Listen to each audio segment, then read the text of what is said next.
தமிழகத்தில் மக்கள் பிரச்சினைக்காக போராட்டம் நடத்த அனுமதி மறுக்கப்படுவதாக தென்காசி தெற்கு மாவட்ட அதிமுக மாணவர் அணி சார்பில் நடைபெற்ற மொழிப்போர் தியாகிகளுக்கான வீர வணக்க நாள் பொதுக்கூட்டத்தில் மாநில அமைப்புச் செயலாளரும் முன்னாள் தூத்துக்குடி மாவட்ட பஞ்சாயத்து தலைவருமான என் சின்னத்துரை மாநாட்டில் பரபரப்பு குற்றச்சாட்டு. தமிழகத்தில் இந்தி மொழி திணிப்பின் பொழுது அன்றைய காலகட்டத்தில் தமிழ் மொழிக்காக போராட்டங்களில் ஈடுபட்டு உயிர் தியாகம் செய்த மொழிப்போர் தியாகிகளுக்கு ஜனவரி 25 வீர வணக்க நாள் பொதுக்கூட்டம் தமிழகம் முழுவதும் நடத்த மாவட்ட அதிமுக மாணவர் அணிக்கு அதிமுக பொதுச் செயலாளர் எடப்பாடி பழனிசாமி உத்தரவிட்டார். இந்த உத்தரவை தொடர்ந்து தென்காசி தெற்கு மாவட்ட அதிமுக மாணவர் அணி சார்பில் கடையம் பகுதியில் மொழிப்போர் தியாகிகளுக்கு வீர வணக்க நாள் பொதுக்கூட்டம் இன்று நடைபெற்றது. கூட்டத்திற்கு தென்காசி தெற்கு மாவட்ட செயலாளர் செல்வ மோகன்தாஸ் பாண்டியன் தலைமை தாங்கினார். மாவட்ட அவைத்தலைவர் சண்முக சுந்தரம், மாவட்ட பொருளாளர் சன்னியாசி, மாவட்ட துணை செயலாளர் வீரபாண்டியன், பசுபதி, மாநில பொதுக்குழு உறுப்பினர் பாண்டியன், மாணவர் அணி பொருளாளர் சேர்ம பாண்டி, ஒன்றிய செயலாளர்கள் அருவேல்ராஜ், முருகேசன் ஆகியோர் முன்னிலை வகித்தனர். அனைவரையும் அதிமுக மாணவர் அணி மாவட்ட செயலாளர் தளபதி பிரேம்குமார் வரவேற்று பேசினார். இதில் தூத்துக்குடி மாவட்ட முன்னாள் பஞ்சாயத்து தலைவரும் மாநில அமைப்புச் செயலாளருமான என் சின்னத்துரை, முன்னாள் பாராளுமன்ற உறுப்பினர் பிரபாகர், அதிமுக மாநில பேச்சாளர் இடிமுரசு ராமகிருஷ்ணன் ஆகியோர் சிறப்புரையாற்றினர். அப்பொழுது பேசிய மாநில அமைப்புச் செயலாளர் என் சின்னத்துரை கூறுகையில், தமிழகத்தில் பள்ளி மாணவர்கள் படிப்பதற்காக அரசின் விலையில்லா மிதிவண்டி, மடிக்கணினி மற்றும் ஏழை எளிய பெண் குழந்தைகளுக்கு திருமணம் செய்து கொடுக்க தாலிக்கு தங்கம், அம்மா உணவகம் என பல்வேறு திட்டங்களை மறைந்த முதல்வர் ஜெயலலிதா கொண்டு வந்தார். இதனைத் தொடர்ந்து அதிமுக பொதுச் செயலாளர் எடப்பாடி பழனிசாமி 4 ஆண்டு காலம் சிறப்பாக ஆட்சியை நடத்தினார். அவர் ஆட்சி காலத்தில் திமுக உள்ளிட்ட எதிர்க்கட்சிகளால் 30,000க்கும் மேற்பட்ட போராட்டங்கள் நடத்தப்பட்டது. ஆனால் தற்பொழுது மக்கள் பிரச்சினைக்காக கூட போராட்டம் நடத்த அனுமதி மறுக்கப்படுவதாக என் சின்னத்துரை கடுமையாக குற்றம் சாட்டினார். மேலும் திராவிட மாடல் ஆட்சி என கூறும் திமுக மது உள்ளிட்ட பல்வேறு போதை பழக்கங்கள் அதிகளவு குற்ற செயல்கள் நடைபெற்று தமிழகத்தில் சட்ட ஒழுங்கு சீர்குலைந்து வருவதாக மாநில அமைப்புச் செயலாளர் என் சின்னத்துரை தெரிவித்தார்.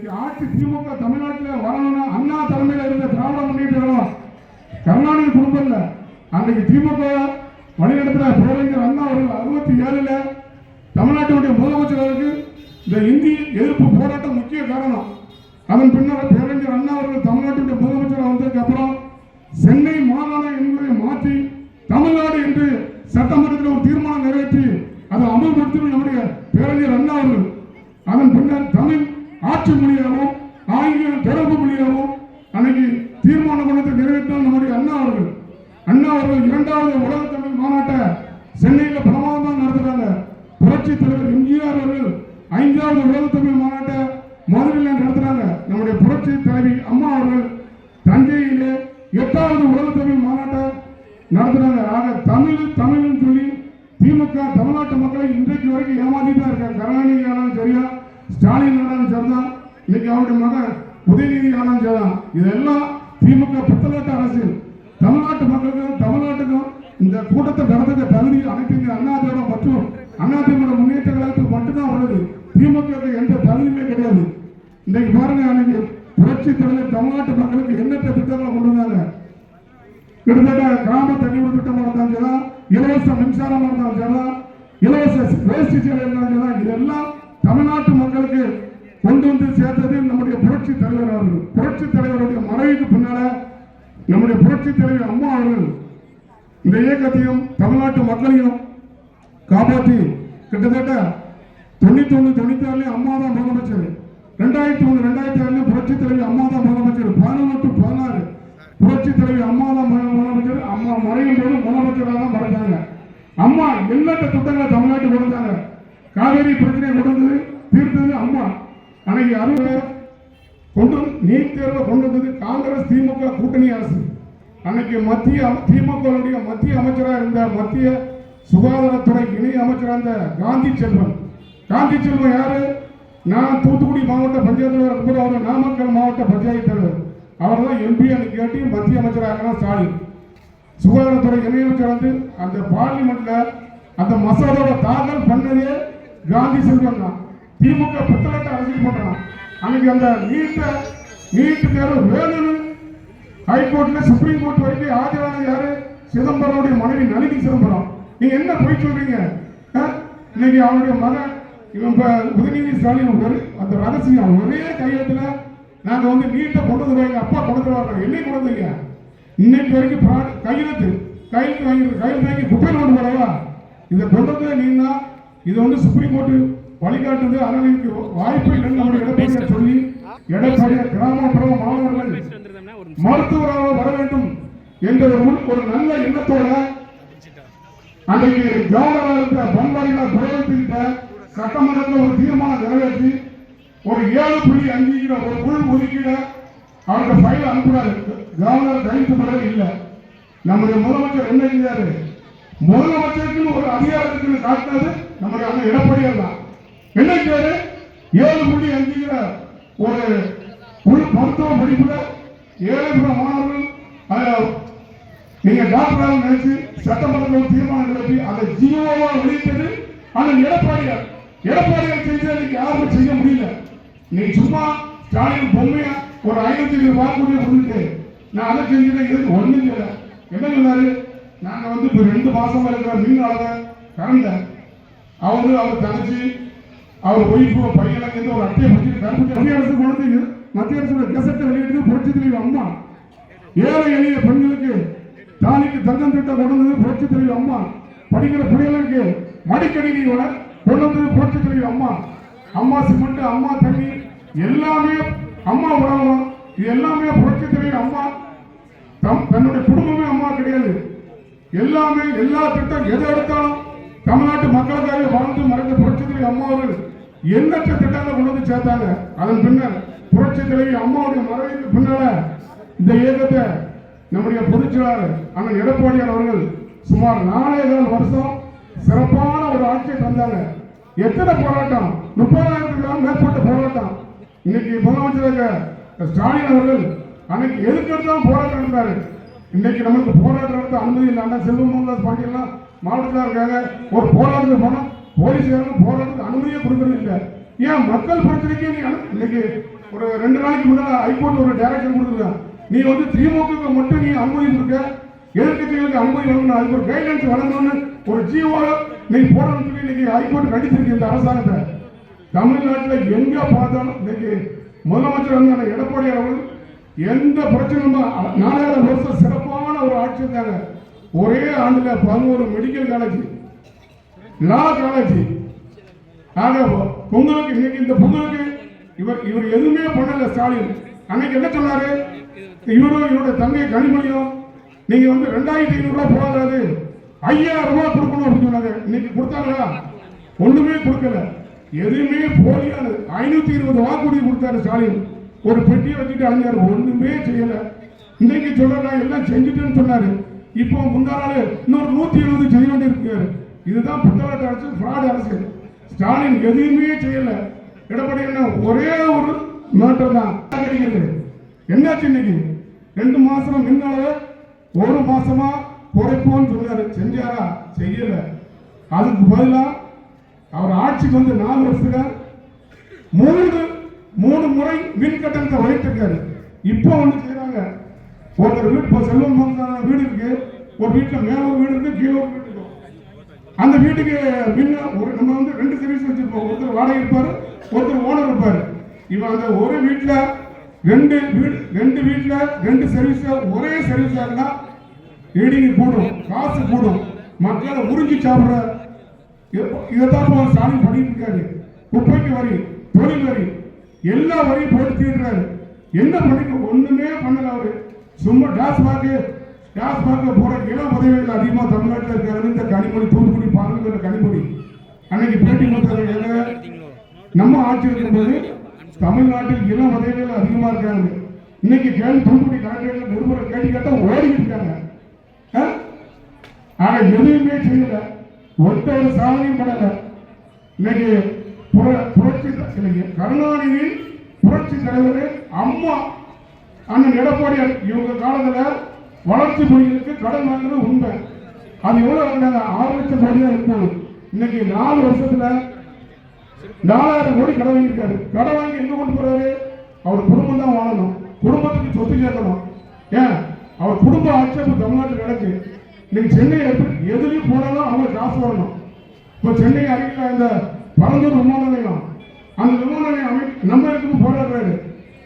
அது வரக்கூடாதுன்னு சொல்லி இன்னைக்கு எனக்கு வந்து ஆதரவு தெரிவிக்கிறாரு. ஏன் அந்த பரந்தூர் விமான நிலையத்தை ஏர்போர்ட்டை சுற்றுள்ள இடத்துல C-ஸ்கொயர் வாங்கிட்டான். C-ஸ்கொயர் யாரு? அதுல உறுப்பினர் யாரு? ஸ்டாலினுடைய மருமக சபரிசன். ஆக கொள்ளை அடிக்கிற கூட்டம் தான் திமுக இருக்கு. திமுக பாருங்க, அவ்வளவு எடுபடி மந்திரி. அந்த ஜல்லிக்கட்டுல ஒரு அமைச்சர் மூர்த்தின்னு ஒருத்தருங்க, மூர்த்தி அவன் இன்பநிதிக்கு பேண்டை தொடச்சு விட்டு இருக்கான். உனக்கு பத்திரப்பதிவு அமைச்சர் கொடுத்திருக்கா, அவன் பேண்டை தொடக்கிறது உன்னை ஆள் விட்டுருக்கா.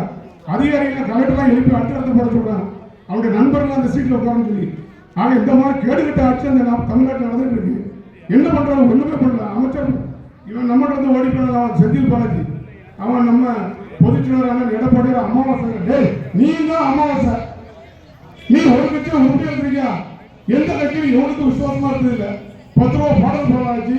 நீ 1.5 வருஷம் புலல் தீரிய ஜெயில அடிச்ச போய, ஊரா காசு உனக்கு வேலை வாங்கிக்கலாம் சொல்லி கொள்ளையடிச்ச போய, நீ அதிமுக பொதுச்செயலாளர் எடப்பாடி பழனிசாமி பத்தி அவரை பத்தி நீ பேசுறியா? நீ என்ன செஞ்ச, என்ன பண்ணிட்டு இருக்க? உனக்கு இந்த சேகர் பாபு நம்ம வந்து ரோட்ல ஓடிக்கிற சேகர் பாபு இந்து அமைச்சர், நீங்க தூத்துக்குள்ள கீழாஜீவன் அந்த சங்கர ராமேஸ்வரர் திருப்பதி ஒரு கோயில் இருக்கு ஊர்ல மத்தியில, அது ஒரு 7 ஏக்கரை பட்டா போட்டா. 7 ஏக்கரை பட்டா போட்டு அவங்க பிஏ மணி பேர்ல பட்டா போட்டு பில்டிங் கட்டியாச்சு. அதுக்கு பிறகு நம்மளாம் போராட்டம் என்னன்னு அறிவிச்ச உடனே அந்த இடத்த திருப்பி கோயில பற்றி ரெக்கார்ட் பண்ணிருக்காங்க. இதெல்லாம் தூத்துக்குடி மாவட்ட கழகத்தின் சார்பில் ஹைகோர்ட்ல வழக்கத்தோட ரெடி பண்ணிட்டு இருக்கோம். நீ ஒவ்வொரு இடத்த கவர்மெண்ட் போற அரசாங்கம் இருந்தா திருப்பி நீ ஒவ்வொருத்தருவா அண்ணன் அப்படி பண்ண முடியுமா? உன் இஷ்டத்துக்கு நீங்க வந்து முடியுமா? அவன் இந்த மாதிரி புரோக செயலாம் செஞ்சுட்டு இருக்காங்க. அவன் என்ன சாதனை பண்ணாரு? ஸ்டாலின் ஒரு சாதனை பண்ணல. உன் அப்பாவுக்கு ஒரு பெரிய கல்லறை கட்டிருக்காரு, ஒரு நூலகம் அமைச்சிருக்காரு. எங்க போனாலும் அவன் அப்பா பேர்ல பேர் வைக்க பஸ் ஸ்டாண்டு. அன்னைக்கு இந்த bus stand, smart city, road இதெல்லாம் கொண்டு வந்தது அண்ணன் எடப்பாடியார். 4.25 வருஷம் ஆட்சியில் மத்திய அரசு அணுகி எல்லா நகராட்சி மாநகராட்சியும் இன்னைக்கு மின்னிக்கிட்டு இருக்குன்னா அது காரணமே நம்முடைய அண்ணன் எடப்பாடியார் தான். அதை வந்துட்டு நீ இப்போ ரிப்பன் ஒட்டி திறந்துட்டு ஸ்டிக்கரை ஒட்டிக்கிட்டு அதில் பூரா உன் அப்பா பேர அப்பா பெரிய தியாகியா கேட்குறான். கருணாநிதி பெரிய தியாகியா? அங்கே எல்லா இடத்துலையும் கருணாநிதி நூற்றாண்டு. உங்க அப்பா நீ கெட்டுனா வச்சுக்கோ, நீ கெட்டவே இல்லையா? இது திட்டத்தை கொண்டு வந்தது அண்ணன் எடப்பாடியார், அதை கட்டினது நம்முடைய அண்ணன் எடப்பாடியார். அதை அந்த நேரத்தில் ஆட்சி முடிச்சுட்டு நீ திறந்திருக்க. ஆக இந்த மாதிரி நீ எதுவுமே செய்யல. தமிழ்நாட்டில் எங்க பார்த்தாலும் சட்டம் டெய்லி கொல்ல. இன்னைக்கு தமிழ்நாட்டில் போத எங்க போத சரிக்கு அண்ணா பல்கலைக்கழகத்தில் மாணவி வன்புடன் யாரு? திமுக அவர் சொல்றாரு சட்டமன்றத்தில் ஸ்டாலின் அவன் அப்பா மாதிரி சொல்றாரு. அவன் அப்பா முன்னாடி என்ன சொல்றாரு? ராஜாஜி அம்மாவிட்ட கல்லா தொடர்பு இருக்கும்போது அவங்க குழந்தை பிறந்தவர் தான் கனிமொழி. அந்த கனிமொழி யார்? கனிமொழியோட அம்மா. ராஜாஜி யாருன்னு கேட்டா தயாலய அம்மாவுடைய மனைவி, ராஜாஜி அம்மா எனக்கு துணைவி அப்படின்னு சொன்னவங்க கருணாநிதி. இப்ப அதே மாடல் தான் பையன் ஸ்டாலின் சட்டமன்றத்தில் கடந்த சட்டமன்றத்தில் ஞானசேகரன் திமுக அனுதாபி. ஆனா திமுக உறுப்பினர் அனுதாபிக்கும் உறுப்பினருக்கு என்ன வித்தியாசம் இருக்கு? ஆக அப்பா வழியில தான் பையன் அவரு கலர் கட்டினாரு, இது பண்ணாரு. இன்னைக்கு அவன் மகன் உதயநிதி எம்எல்ஏ ஆக்கி அமைச்சர் ஆக்கி இன்னைக்கு துணை முதலமைச்சர் ஆக்கியாச்சு. அவர் மகன் மருமகன் குடும்பம் தான் இன்னைக்கு தமிழ்நாட்டை கூடு போட்டு கொள்ளையடிச்சிட்டு இருக்காங்க. என்ன சொல்றாரு? தமிழ்நாடு வந்து திராவிட மாடல் ஆட்சி. திராவிட மாடல் ஆட்சி அல்ல, தமிழ்நாட்டில் இப்ப நடக்குது போதை மாடல் ஆட்சி தான் நடக்குது தமிழ்நாட்டில். ஆக இதெல்லாம் இவங்களெல்லாம் வீழ்த்தணும். தமிழ்நாட்டு மக்கள் தெளிவாக்காங்க. வர்ற ஏண்டா நம்ம இப்படி வந்து பண்ணிட்டோம், நல்ல ஆட்சி செஞ்சிருக்காங்க எடப்பாடியார், ஏன் நம்ம விட்டுட்டோம் சொல்லி இப்போ ஏங்கிட்டு இருக்காங்க. எப்போ தேர்தல் வரும்னு ஏங்கிட்டு இருக்காங்க. மக்கள் வந்து எனக்காகவோ அண்ணனுக்காகவோ யாருக்காக ஓட்டு போட முடியாது. யார் அடுத்த முதலமைச்சர் வரணும்?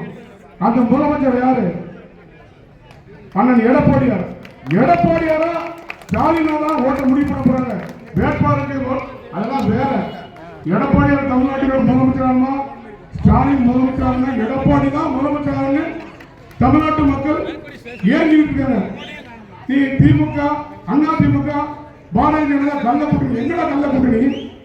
நீ அன்னைக்கு அண்ணன் எடப்பாடியார் முதலமைச்சராக இருக்கும்போது பிரதமர் தமிழ்நாட்டுக்கு வந்த கோபக் மோடின்னு பலன் விட்டார். இன்னைக்கு நினைக்கிற வெள்ள கொடி கட்டி அழைச்சிட்டு அவரை கூட்டிட்டு வர உங்க அப்பா பிறந்த நாளுக்கு யாரை கொண்டு வர மத்திய அமைச்சராக இருக்கிற ராஜ்நாத் சிங்கை கொண்டு வந்து நீ நானே வெளியிடுற. நீ கள்ள கூட்டணியா அண்ணன் எடப்பாடியார் வந்து கூட்டணியில் இருந்தாங்க. மோடிக்கு அடுத்த இடத்துல கூட்டணி வச்சு கூட்டம் நடந்துச்சு. ஒரு சின்ன டிஸ்பியூட் இங்க இருக்கிற மாநில தலைவர் சில பிரச்சனை பண்ணாரு. இதை கொண்டு போய் சொல்லும் போது அவர் சரியா கண்டுகிடல. அவங்க போயான்னு சொல்லிட்டு வெளியே வந்துட்டாரு.